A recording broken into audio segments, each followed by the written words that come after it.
大家好，歡迎收睇睇上皇頻道。呢排回南天咧，天陰陰咁啊，都有一陣子冇接寶啦。趁住好天少少咧，即刻就同大家分享一隻超簡單嘅招財元寶啦。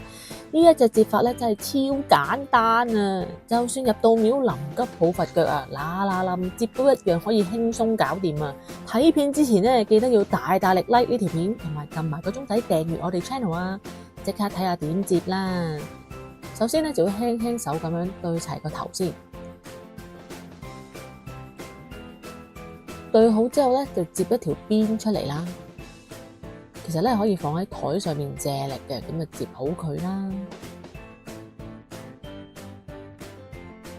然後咧就跟住條邊接多一下，呢一下主要目的咧就係壓條接痕出嚟嘅啫。好啦，鬆翻開啦，咁樣咧就接好一個圓筒形出嚟噶啦。咁大家都會見到啦，底部咧就係呢一個接痕啦。咁我哋咧就可以開始接其中一邊噶啦。咁要留意啦，接右邊嘅時候咧，咁左邊嘅食指同拇指咧都要夾實張紙定位喎。如果唔係咧，就好易走位同埋變形噶啦。咁都係啦，我哋對啱接痕個位啦。咁然後咧就俾啲力篤入去，咁再將兩邊調整好啦。嗱，呢個時候記得咧，另一隻手咧都要盡量 keep 住張紙係個圓筒形啊！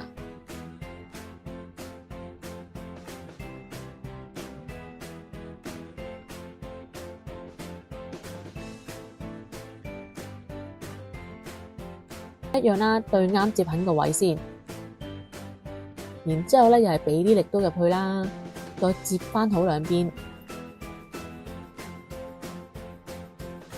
嗱，記得啦！如果係接俾天神咧，就緊記咧要接起兩個角仔嘅。呢一款接法咧真係簡單到你唔信啊！10秒都唔使就接好啦。如果覺得呢款元寶簡單易接嘅話咧，就幫手 like 呢條片啦，同埋訂閱我哋 channel 啦。俾 like 同埋分享嘅人咧，一定會財運亨通，事事順利啊！好啦，我哋依家重溫多次個接法先。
嗱，上次講到咩時間唔可以接元寶啦，咁上條片咧都有位好醒目嘅網友留言，佢就話6點鐘喎，咁咧我聽過兩位師傅講咧，就話係傍晚5點鐘入咗酉時咧就唔好再接元寶啦，仲話會變爛銅爛鐵添喎。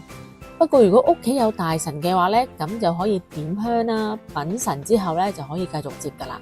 咁唔知大家有冇聽過呢個說法咧？記得留言話我知啦。